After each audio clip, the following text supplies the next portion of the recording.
आहात आपल्या हक्काचं चॅनल, आपली बातमी आपलं चॅनल वन भारत। कल्याण रेल्वे स्टेशन परिसरात सुरू असलेल्या वेश्या व्यवसायाच्या रॅकेटचा कल्याण पोलिसांनी पर्दाफाश करत मोठी कारवाई केली आहे। या कारवाईत टोळीच्या 3 प्रमुख सूत्रधारांना अटक करण्यात आली असून या रॅकेटचे धागेदोरे मुंबईतील कामाठीपुरा ते थेट पश्चिम बंगालपर्यंत पोहोचत असल्याचे तपासात समोर आले आहे। या प्रकरणात रॅकेटचा मुख्य सूत्रधार तौफिक उर्फ टोप्या हिमायत सय्यद याला अटक करण्यात आली आहे। त्याच्यासह मीता नारायण बारीक आणि प्रशांत उर्फ कौवा वीरकुमार गायकवाड यांनाही पोलिसांनी बेड्या ठोकल्या आहेत। तपासादरम्यान या रॅकेटचे जाळे मुंबईतील कामाठीपुरा आणि पश्चिम बंगालपर्यंत पसरलेले असल्याचे उघड झाले। पश्चिम बंगालमधूनही आरोपींना ताब्यात घेण्यात आल्याची माहिती पोलीस उपायुक्त अतुल झेंडे यांनी दिली आहे। या गुन्ह्यात एकूण 20 पीडित महिलांची सुटका करण्यात आली असून गुन्ह्यातील सर्व 8 आरोपींना अटक करण्यात आली आहे। ही कारवाई पोलीस उपायुक्त अतुल झेंडे यांच्या मार्गदर्शन व देखरेखीखाली करण्यात आली असून गुन्ह्याचा पुढील तपास सहाय्यक पोलीस आयुक्त अशोक होनमाने हे करत आहेत। या रॅकेटशी संबंधित आणखी काही आरोपी आहेत व इतर धागेदोरे समोर येण्याची शक्यता वर्तवली जात आहे।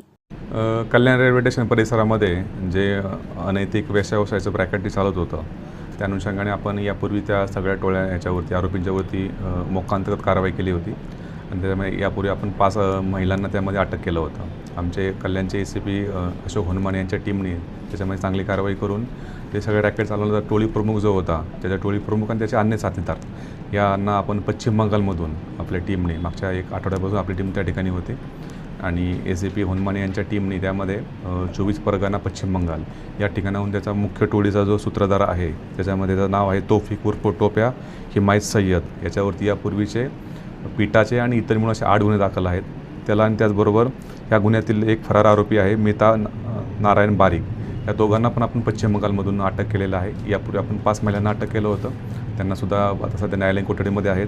सध्या दोन्ही आरोपींना आपण अटक केलेलं आहे आणि त्या दोन्ही आरोपींना दिनांक 18 पर्यंत आपल्या न्यायालयाने त्यामध्ये रिमांड दिलेली आहे। त्याचप्रमाणे यातील अजून एक आरोपी जो फरार होता प्रशांत उर्फ कौवा वीरकुमार गायकवाड हा सुद्धा टोळीचा सक्रिय सदस्य होता आणि ह्यालासुद्धा आपण अटक केलेली आहे। सध्या तो आपल्या पोलीस रिमांडमध्ये संपून तो आता न्यायालयीन कोठडीमध्ये आहे। अशा प्रकारे आपल्या टीमने मागच्या 1 आठवड्याभरापासून ACP होनमाने यांच्या मार्गदर्शनाखाली त्यांनी त्या ठिकाणी पश्चिम बंगालमध्ये गेले आणि पश्चिम बंगालमधूनच आपण ह्या दोन्ही आरोपींना त्यामध्ये अटक केलेली आहे आणि असं हे पूर्ण रॅकेट जे आहे ते पूर्ण रॅकेट हे कल्याण स्टेशन परिसरामध्ये अवैध व्यवसाय चालत होता त्या अनुषंगाने एक मोठी कारवाई त्या ठिकाणी झालेली आहे। साधारणपणे ह्या ज्या महिला आहेत आपण याच्यामध्ये सांगितलं की या महिला ज्या आहेत ह्या पूर्णपणे मुंबई आणि या परिसरातून या ठिकाणी हा व्यवसाय करण्याकरता हा जो आरोपी आहे मुख्य आरोपी याच्यामार्फत या ठिकाणी येत होता आणि ह्याच्याकडल्या 1-2 जे आरोपी आहेत त्याच्यामध्ये ग्राउंड लेवलला त्यांच्याकडून असे काम करून घेत होतं असे पूर्णपणे हे आत्तापर्यंत तपासात निष्पन्न झालेलं आहे। ज्यामुळे आपण 20 ज्या पीडित महिला आहेत त्या पहिल्या महिलांची आपण यातून सुटका केलेली आहे आणि त्यांना आपण महिला सुधारगृहात सुद्धा पाठवलेलं आहे।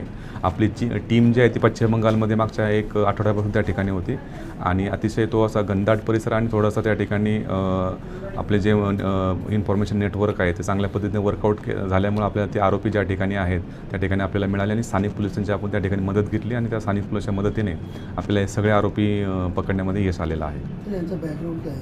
ह्याच्यामध्ये सगळे जे आरोपी जे आहेत आता मुख्य आरोपीवरती मी सांगितल्याप्रमाणे त्यांच्यावरती यापूर्वीचे पिटाचे पण 3 गुन्हे दाखल आहेत आणि इतरही रॉबरीचे आणि इतर प्रकारचे गुन्हे दाखल आहेत। ते असे 8 गुन्हे टोटल या मुख्य आरोपी दाखल आहेत आणि बाकी सगळ्यांच्या आरोपीवरती यापूर्वीचे पिटाचे गुन्हे दाखल आहेत। साधारणपणे हे जे रॅकेट जे आहे ते मुंबई परिसरातून आपल्याकडे महिलांना या ठिकाणी ह्या एजंटमार्फत आणलं जातं आणि या टोळीच्या माध्यमातून त्यांना या ठिकाणी असा व्यवसाय करण्याबाबत भाग पडलं जातं असं आत्तापर्यंत तपासात निष्पन्न झालेलं आहे।